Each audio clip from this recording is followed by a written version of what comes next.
Hi, my name is Yolanda Gibbs. I'm 40 years old. I am from Englehart, North Carolina, and my major when I was at Hampton University was English, liberal arts, and education, and I graduated in 2001.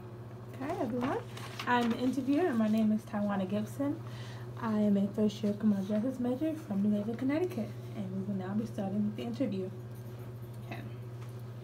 So what made you choose Hampton University? Well, I actually didn't choose Hampton University.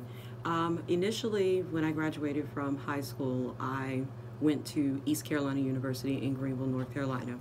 I was there for a year and a half, and then I transferred, and it was due to living circumstances. I was not going to have a dorm room to live in for the upcoming academic year. My father has always lived in the state of Virginia, and he's an employee, or has always been employed for as long as I can remember with Hampton University. So I transferred to Hampton University in a matter of a week. Okay. Okay, so my next question was going to be, what hall did you stay in as a freshman, but you didn't stay on campus, so surprise. Mm-hmm. Okay, so what is your favorite Hampton memory?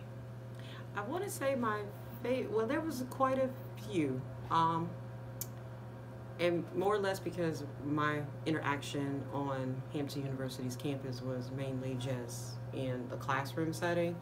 So there was a couple of classes that I really enjoyed, as far as her name was Kirsten Saunders, and she taught ethnic literature, I believe it was, and she always had a funny story, but she also made you think. My other two second professors that I always enjoyed was Dr. Blackwell. She didn't take any mess.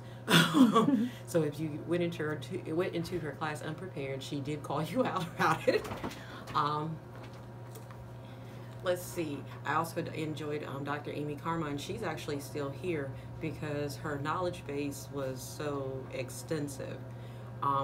When she found that when we had a tendency just to stay within our own major and be around people that are within our own major, mm-hmm. that we cut off that thinking outside of the box.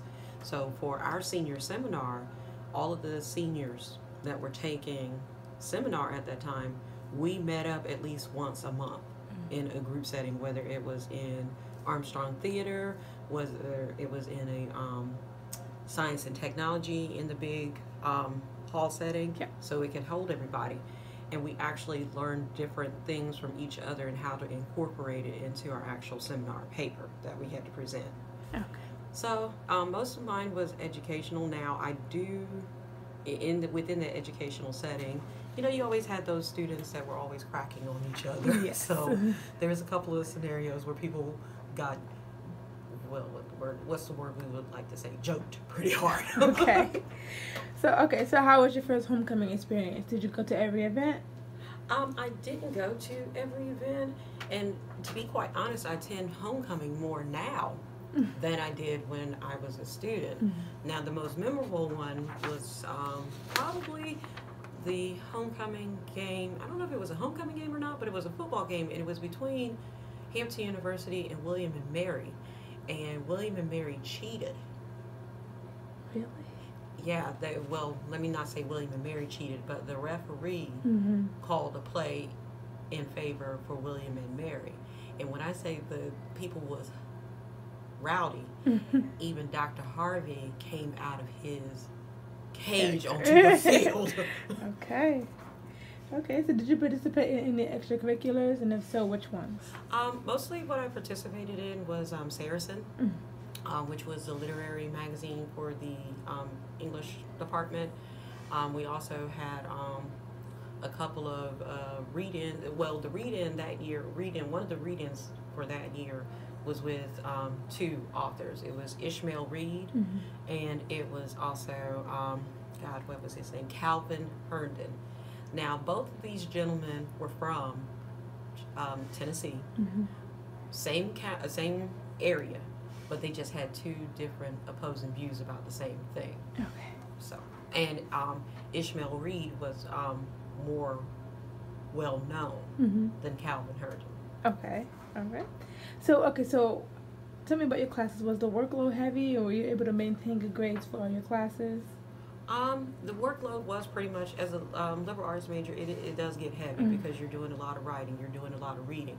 And more particularly that all of the writing and reading is basically to get you prepared, because the African American theory book that we used, or that still used possibly, it was Henry Louis Gates' The Signifying Monkey.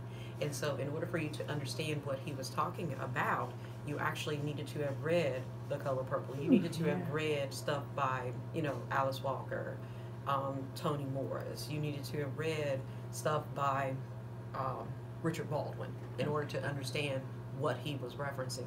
So if you did not read that material, you had no clue what he was talking about. Right. Were you able to make a lot of connections, and if so, are you still in contact with any of them today? A lot of the connections that I've,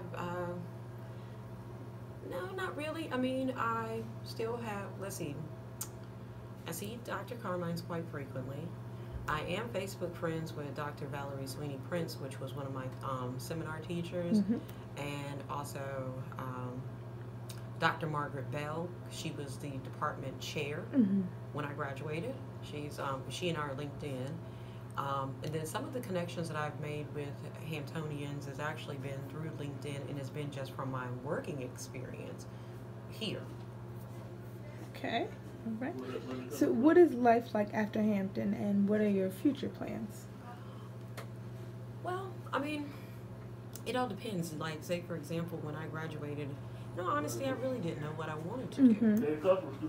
To be quite honest, I didn't know if I wanted to teach.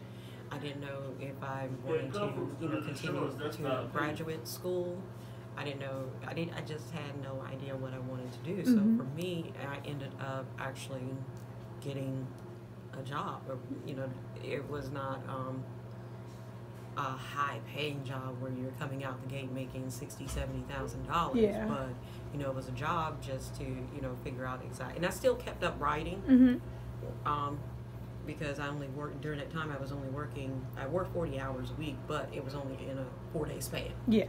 So I still had time to do writing or what have you. But I returned to Hampton University in 2010 as an employee, and I worked at the Harvey Library. Okay. All right. How would you describe your Hamptonian experience overall? Would you do it all over again? I would say yes. I would have definitely liked to have been here my freshman year, because I did not know. It just so happened one day I was down at the administration building, and it was the freshman class coming in, and I kept seeing all these kids go by in white. And I'm like, really, going dressed all in white? And they were heading over to Ogden Hall, and I did not know that was like the induction ceremony and stuff like that. Because when I first arrived, it was such a hurried, because it was a week before school started. So it was a hurried, and so, I never really got the whole quintessence thing, because I'm like, what the heck are they talking about? So I never really got that whole experience. And then I also was talking to the director at the library. She and I are still friends. She's now the director of FAMU's at FAMU, and she was like, I was like, well, there's certain things I don't know how to do, like, some black people know how to do. Like, I don't know how to play spades.